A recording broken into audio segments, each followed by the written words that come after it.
Bon, merci beaucoup aux organisateurs de m'avoir invité. Je suis ravie d'être ici et je m'excuse de ne pas être en présentiel avec vous tous. Donc, ma mission aujourd'hui, c'était de vous parler de la stratégie nationale de prévention de lutte contre les maladies neurodégénératives 2025-2030. Et avant de lancer le diaporama, j'aimerais associer à cette présentation Madame Capucine Hullian, qui est pharmacienne et qui est la chef de projet de maladies neurodégénératives au sein de la Direction générale de la cohésion sociale, donc de la DGCS, et qui a comme grande mission, elle a été missionnée pour implémenter la stratégie nationale MND au cours des prochaines 5 ans.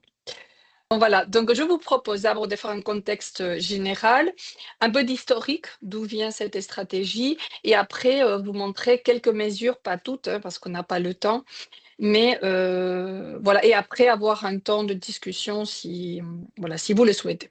Donc d'abord le contexte général, vous savez, avec le vieillissement démographique, donc il y a une augmentation de la prévalence de maladies neurodégénératives.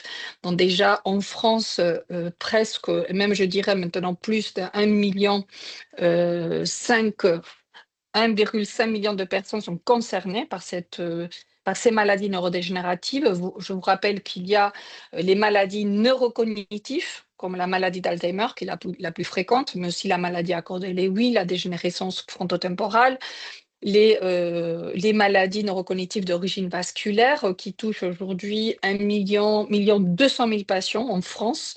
Maladie de Parkinson, 200 000 patients, et la sclérose en plaques, 140 000 patients. Donc, avec ce vieillissement démographique, on attend une hausse à 40% de ces maladies dans les prochains 20 ans. Donc, ça va être un impact énorme sur tout, hein, notre société, notre système de santé, etc. Donc, il faut quand même réagir, hein, à cette perspective. On sait parallèlement, on a eu la chance aussi, hein, depuis 2004, d'avoir plusieurs plans, d'abord Alzheimer, en plus plan maladie neurodégénérative, qui englobaient aussi le Parkinson et la CEP, la sclérose en plaques.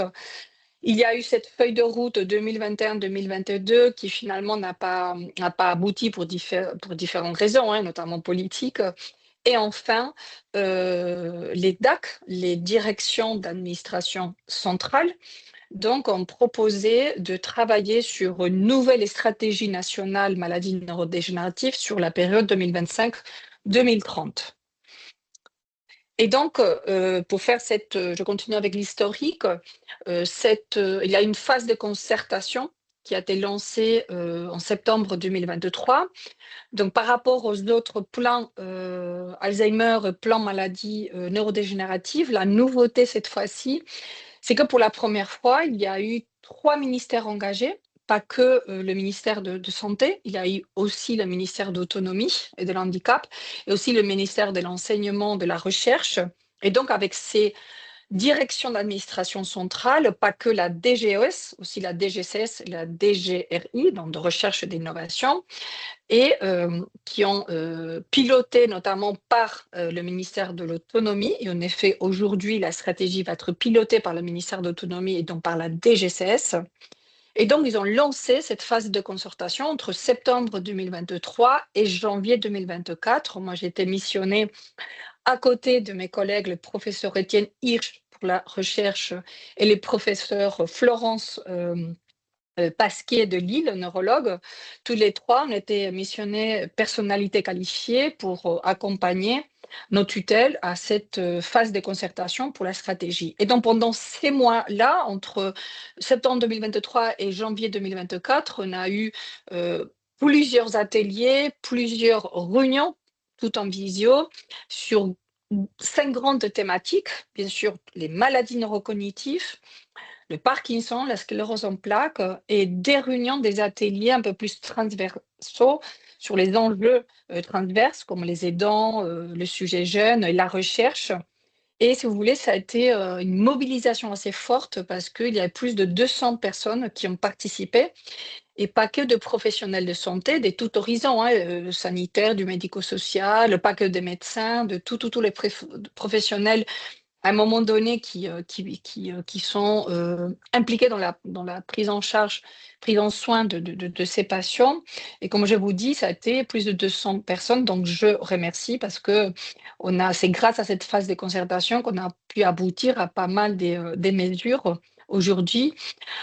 Aussi les associations des familles, et bien sûr nos tutelles, institutions. Donc enfin, 2024, cette concertation était finalisée, mais et la phase d'arbitrage, donc nous on avait proposé des mesures, on avait proposé des axes, et il y a eu une longue phase d'arbitrage par les directions d'administration centrale et surtout le ministère, mais qui a duré énormément en raison de changements politiques du gouvernement. Et finalement, avant l'été de cette année, en juin 2025, la stratégie avait été finalisée.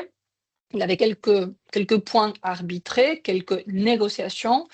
Et enfin, comme vous le savez, sinon je vous le dis parce que c'est un lancement très, très discret, le 4 septembre, où le ministère, notamment de l'autonomie, de l'handicap, avait fait le choix, juste avant le dernier changement de gouvernement, de dire ça suffit. Et ça a été courageant. Je crois que c'était bien de vraiment lancer la stratégie, parce que s'il fallait attendre encore un autre changement, je crois que la stratégie aurait été 2028, 2030, je ne sais pas quoi.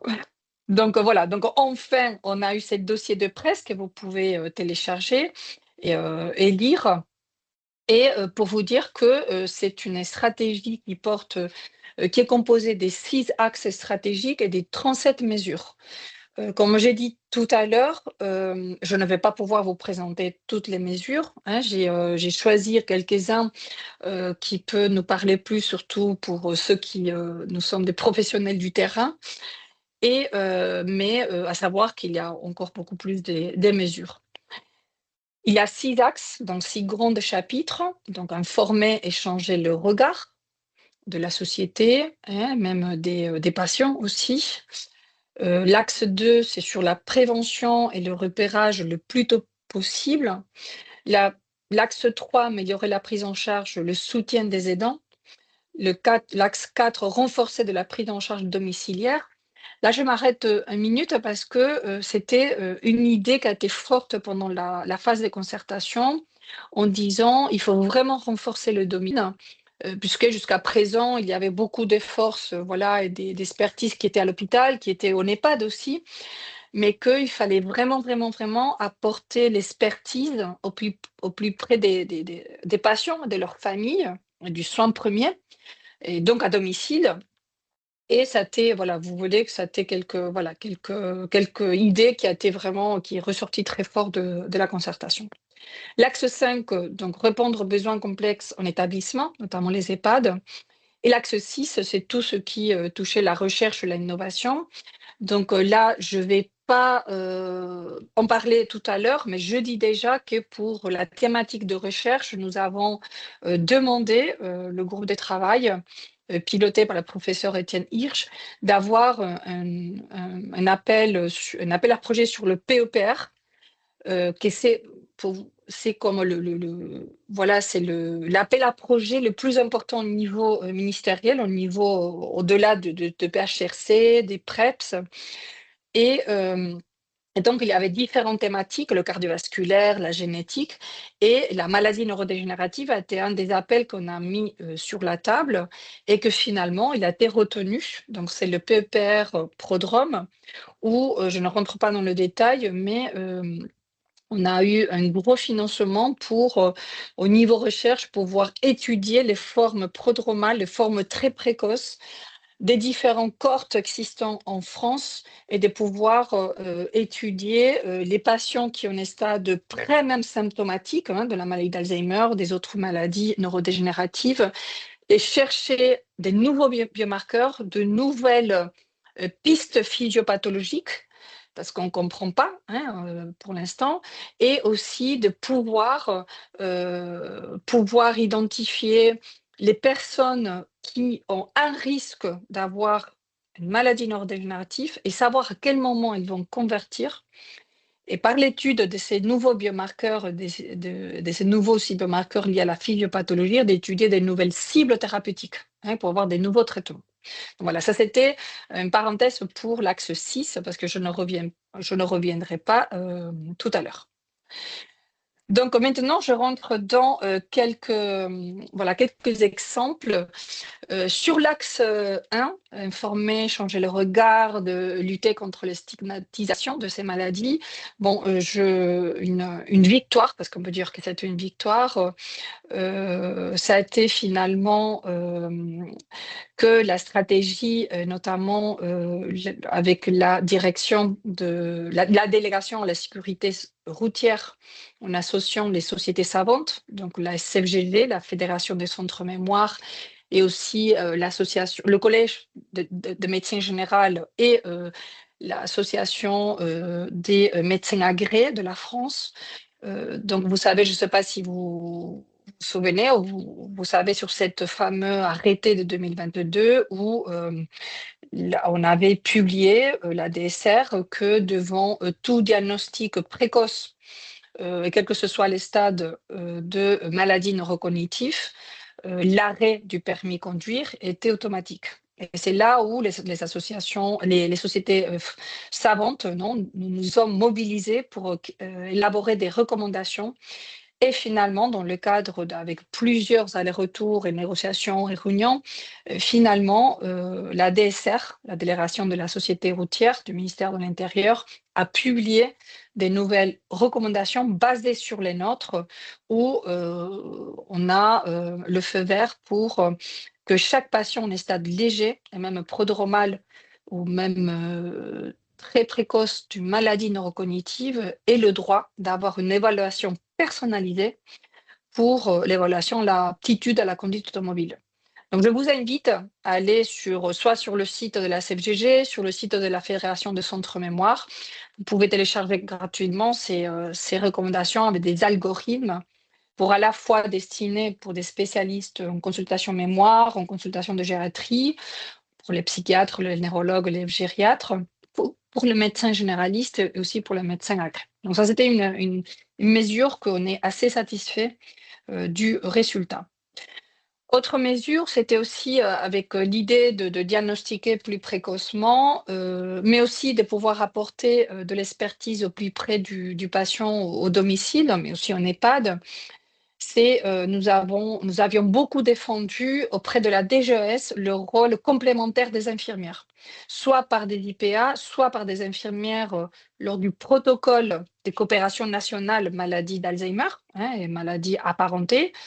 Et donc, nous avons finalement réussi à que chaque consultation mémoire de territoire, on avait demandé un poste entier, bon, déjà un demi-poste d'infirmière, mais aussi ou de psychologue. Chaque consultation mémoire verra, en sachant qu'il y a plus de 300 consultations mémoire de territoire dans toute la France. Donc, c'est assez conséquent quand même la mesure pour pouvoir renforcer le diagnostic, mais aussi le suivi des patients en collaboration avec le médecin. Une autre mesure, c'est par rapport à l'article 51 PASCOP. C'est un article 51, expérimentation qui a duré presque 5 ans, qui a évalué sur quelques territoires de la France le rôle d'une psychologue en libéral, en association la médecine générale et les consultations mémoire des neurologues libéraux en ville, avec effectivement d'un côté le diagnostic, dans le remboursement, le financement des psychologues pour le diagnostic en ville de maladies neurocognitives, mais aussi la prise en charge par ces psychologues en libéral sur l'accompagnement neuropsychologique, la réhabilitation cognitive, la psychoéducation de l'aidant, le suivi médical, donc aussi pour renforcer ce parcours en ville. Et probablement, cet article 51 qui a été finalisé d'être évalué, l'idée avec cette stratégie, c'est de passer dans le droit commun et financer ces postes psychologues en ville. Aussi, par rapport au parcours, et à différents dispositifs qui touchent 3 axes, hein. Sur les 6 axes de la maladie, c'est vraiment de renforcer, hein, cette prise en charge. Tout d'abord, par rapport aux équipes spécialisées Alzheimer. Donc, ils vont doubler ces équipes. Donc, ils vont doubler d'ici à 2030 à 1000 équipes de plus. Il y a ça je ne peux pas vous dire parce que je crois qu'ils n'ont pas décidé au sein du ministère, même au sein de la DGCS. Il y a eu cette idée de demander aux équipes spécialisées d'être plus larges, de parler d'équipes spécialisées MND qui touchent aux patients aussi atteints de maladie Parkinson à la CEP. C'est vrai qu'on les avait dit que, bon, peut-être maladie Parkinson, ok, mais que la CEP, c'est une population complètement différente, plus jeune, avec des besoins différents, avec des symptômes moteurs, voilà, différents, et que, voilà, qu'on trouvait un peu compliqué de que les ESA, voilà, deviennent aussi des équipes pour, voilà. Donc, je ne sais pas qu'est-ce qu'ils ont décidé, est-ce qu'ils vont faire des équipes spécialisées spécifiques CEP, en sachant que voilà que ça va demander une formation, hein, en compétences des équipes spécialisées. Mais bon, déjà une bonne nouvelle, c'est que ces équipes spécialisées Alzheimer vont être, ou MND vont être doublées. Par rapport à l'accueil de jour, il va y avoir une revue de cahier des charges parce que si à la concertation, on avait dit c'était un retour des associations des familles, mais même nous aussi les professionnels, on sait que les accueils de jour, c'est très bien, mais que parfois il y a une difficulté pour l'accès, hein, en termes de transport, quand le conjoint il est très âgé et qu'il ne conduit pas et que voilà qu'on ne peut pas l'amener à l'accueil des jours, ce sont des enfants qui travaillent, donc voilà, donc ils vont revoir aussi ce cahier de charges et mis à part de créer des places supplémentaires, voir cette accessibilité par le transport. Par rapport au PASA, au NEHPAD, ils ont le souhait de financer un PASA par EHPAD, mais aussi, suite à quelques expérimentations de PASA pendant la nuit, d'effectivement de le mettre plus en expérimentation, mais de vrai des PASA de nuit, et aussi de l'ouvrir à l'extérieur. Pas que pour les patients de l'EHPAD, mais aussi pour des patients qui sont à domicile. Et enfin, les CRT, vous savez, les nouveaux centres ressources territoriaux, ils ont 2 volets de mission. Le volet 1, c'est la prévention. Le volet 2, c'est le soutien des patients à un stade sévère, hein, en termes de dépendance à domicile, donc soutien aux aidants, ou à la prise en soin et à de l'aide, hein, dans le plan des soins et d'aide à domicile. Et donc, ils vont augmenter en nombre. Ça, c'est quelque chose qui a aussi été validé dans l'arbitrage. Je crois qu'il y a un budget de 500 millions pour tous ces dispositifs médico-sociaux, je viens de vous dire, et de remonter les CRT volet 2 pour maintenir le domicile le plus longtemps possible, même des patients en stade sévère de maladies neurocognitive, en monter en nombre de 700 CRT d'ici à 2030. Attendez que je... Oh, voilà. Par rapport aux interventions non médicamenteuses, ça c'était un grand sujet. Donc, moi personnellement, je ne suis pas si satisfaite, je vais vous dire pourquoi.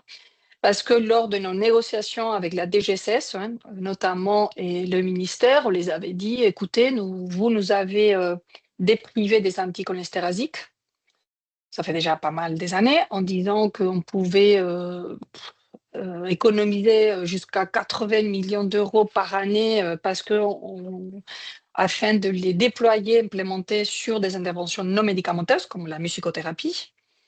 Vous savez qu'aujourd'hui, c'est INM, hein, la musicothérapie, l'activité physique adaptée, même si peut-être ça va changer, etc., hein, toutes ces activités, toutes ces interventions non médicamenteuses ne sont pas financées, on le sait, hein, ni en EHPAD ni à domicile. Chacun fait comme on peut, hein, chaque dispositif.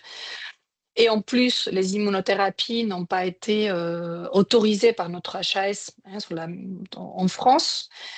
Et donc, on espérait que la stratégie ait un budget conséquent pour effectivement déployer les INM les interventions non médicamenteuses, mais en arrêtant des expérimentations, vraiment de travailler sur une tarification, une nomenclature, qu'on puisse vraiment, pareil qu'on prescrit des traitements pharmacologiques, pareil pour la musicothérapie par exemple.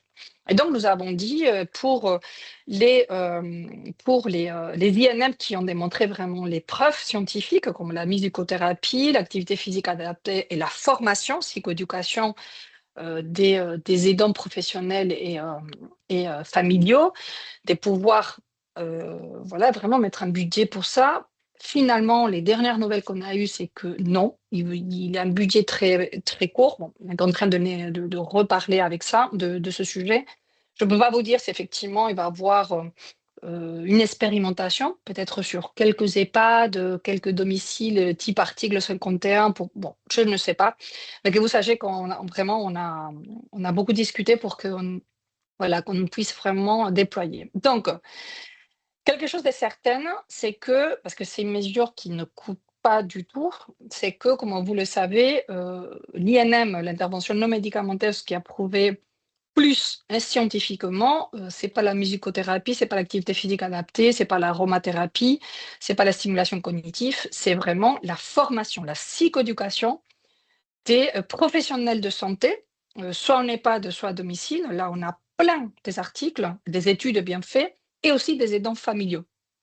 Et donc, ce qu'on avait proposé, c'est que de faire un état des lieux de ce qui existe comme formation, hein, sur ces deux volets, de faire comme un e-learning, un module de formation homogène, hein, d'ici à 2030, pour vraiment que cette formation devienne vraiment obligatoire pour tous les personnels qui travaillent en EHPAD, qui travaillent à domicile, mais aussi qu'il soit partie de la prise en charge, la prise en soin d'un patient qui habite à domicile, parce que l'aidant familial, il faut le former aussi.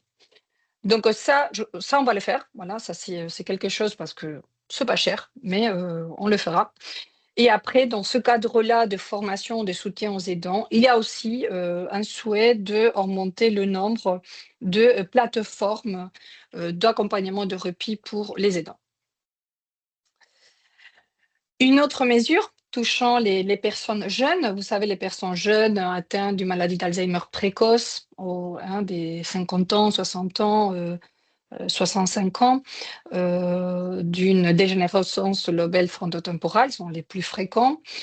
C'est vrai que même, bien sûr, il y a un retard diagnostique, hein, parce que vous savez que beaucoup de ces patients, d'abord à 50 ans, c'est dans le cadre d'un burn-out de travail, finalement, ils rentrent d'abord dans la filière psychiatrique, finalement, on diagnostique une maladie neurocognitive, neurodégénérative.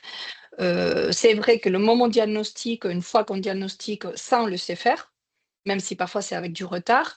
La problématique, c'est après. Vous le savez qu'il n'y a pas de dispositifs médico-sociaux adaptés ou très peu. Déjà les EHPAD, des accueils du jour.